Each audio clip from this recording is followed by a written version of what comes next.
All right, good morning. Thanks for joining us today. Today's Wednesday, August 27th. We got a big Labor Day fall weekend ahead of us. Lots going on in the area. Got local high school football teams kicking off tomorrow night. Our colleges are all wound up and we're ready to go. If the weather's cool, fall's in the air. So we're excited and looking forward to the 3-day weekend.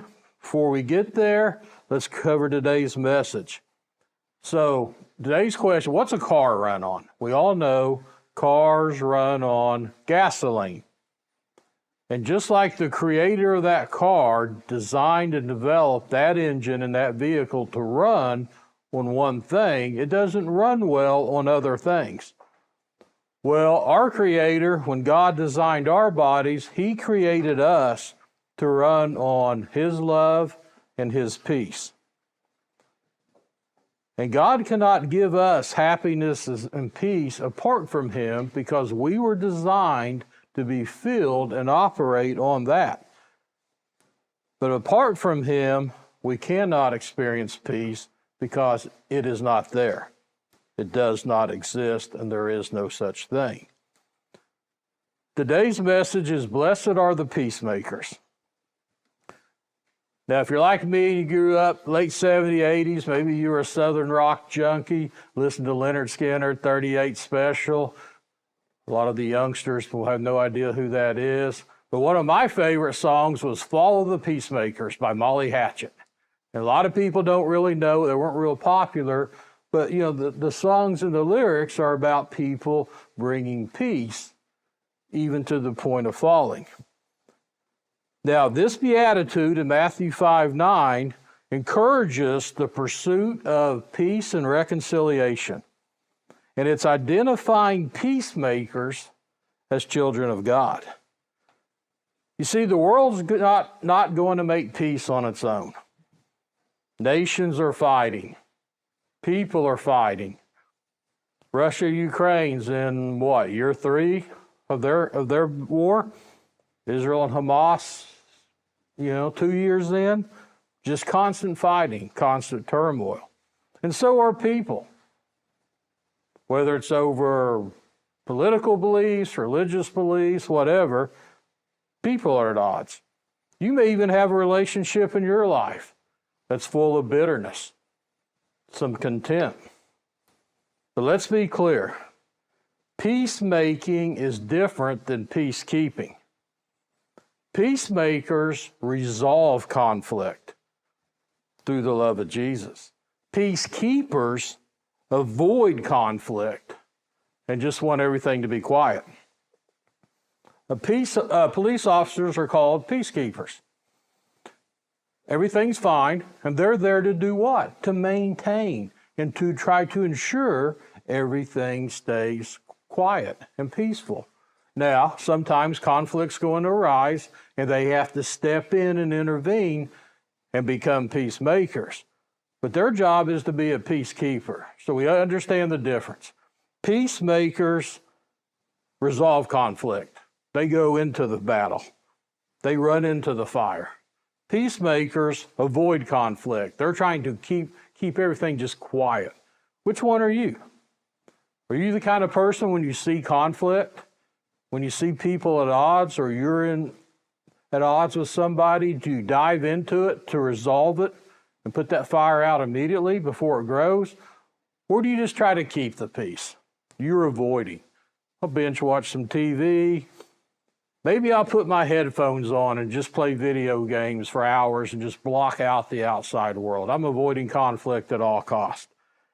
Maybe you go so far you even avoid contact with whoever it is you're having tensions with.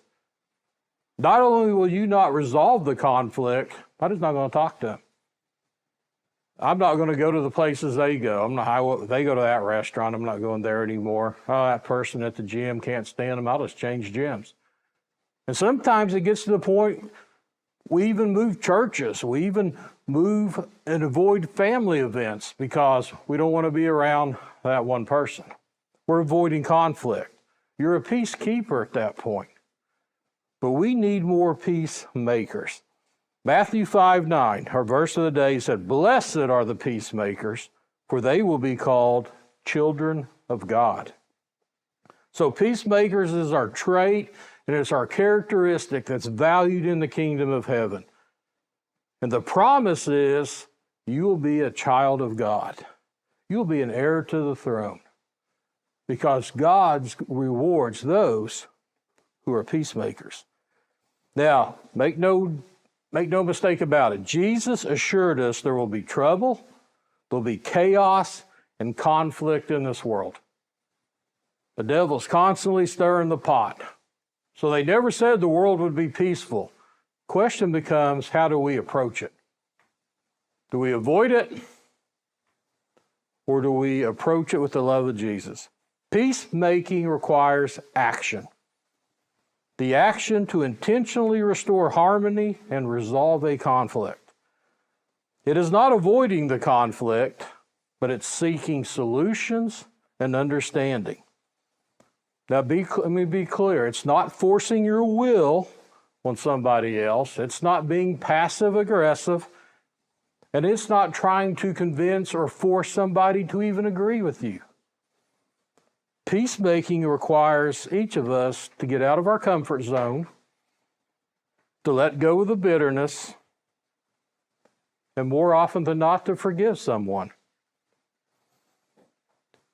It allows us to have different opinions while still loving each other, to find common ground. Isn't it amazing when you really sit down and talk to somebody and work through an issue? We all have more common ground than we realize. We all agree on more things than disagree. And yet, so much of our conflict in this world is on the one areas of disagreement. Proverbs 12:20 says, "Deceit is in the hearts of those who plot evil, but those who promote peace have joy." Peacemakers point the way to Jesus. You can still disagree. You may have that person that does not bring peace in your life. They just bring conflict and chaos and discord. And you can disagree with philosophy and theology, and you like Coke over Pepsi, red meat over chicken, whatever it is. You can disagree on everything. But our purpose is to understand that as we are all children of God, we're all made in His image. And we are called to show respect for each other, even if we disagree on common things. And we need to invite God into the space of peacemaking. Because that one person that we're at conflict or we're at odds with, they were created by God as well. And when God looks at us and looks at them, He sees us both as wonderful masterpieces of creation. So as peacemakers, we must lead the way with humility and empathy. Because what truth is, we all need grace. We've all sinned. We've all fallen short of the mark. So seeking to understand others and their perspective, that's essential in making peace. And you can understand someone's point of view, their perspective, to make peace. And you can do that without compromising your own values. Some people will say, I don't even understand that political argument. It makes no sense to me. Just don't understand it. Well, so I'm not going to do that. Well, you can understand it without compromising your own values and participating in that. But we need to really look for common ground, and we need to start being we have to realize that person can't understand our point of view. If we're going to truly seek peace in this world, we have to find common ground. We have to understand that we're going to celebrate our differences and that God made each of us unique with our own personalities, characteristics, and traits. Peacemakers lead the way with truth and grace. Jesus did that. And if we're going to be followers of Christ and we're going to represent Him as our ambassadors on this earth, we have to do the same thing. Jesus always did three things when He approached somebody, when there was a conflict. Number one, He acknowledged them. He always called them son, daughter, mother. He acknowledged who they were and their existence and the relationship, called them by name. He acknowledged the individual, that person is my Father's child. Number two, he always forgave. No matter how bad the transgression was, how bad what they had done was, he always was there to offer forgiveness. And number three, he always forgave them and told them to go in peace. Go in peace. Go and sin no more. Look at every time in the Bible when he talks to the woman at the well or the woman hurting or the lady they were going to stone. He calls them by name. He forgives them of what they did, but encourages them to go in peace and sin no more. And he never participated in the conflict or the transgression, but he was a peacemaker. He was there to represent the love of his heavenly Father. Romans 12:18 says, if it is possible, as far as it depends on you, live at peace with everyone. There's two key words on there. If it's possible, as far as it depends on you. Doesn't depend on the other person. Doesn't depend on anybody else. As far as it depends on you, we take accountability for making peace. It tells us, what are we to do? We are to live at peace with who? Everyone. As far as it depends on you, live at peace with everyone. So how can you be a peacemaker today? Who do you need to make peace with? I want you to call them out by name. Put that name, and you have to yell out here, but put that person in your name. Is there a person in your life that's just, you hear the name or you see that person, you immediately go, ooh, that person always brings me discord. That person just stresses me out. I see that person walking to me and I just want to avoid them. I see that phone number on the cell phone, I don't even want to answer. Because immediately my pulse rate goes up and my stress levels go up. Who is that person? And here's your challenge. I want you to pray today over that person. Pray for them. Pray over not only the individual, pray over the relationship. Whatever that relationship is, whether it's family, work, some other relationship, how you know that person, pray over that person. Humble yourself. Pray over the relationship. And don't forget to pray over yourself and the other person equally. Because peacemaking is going to require all of us to come to the table and understand that God is the ultimate source of peace. And we are God's ambassadors of peace on this earth.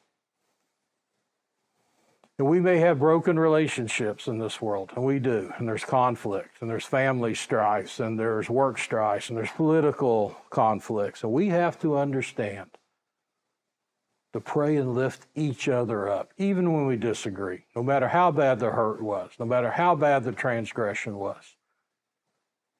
We've got to learn to let go and make peace. Happiness follows those who promote peace.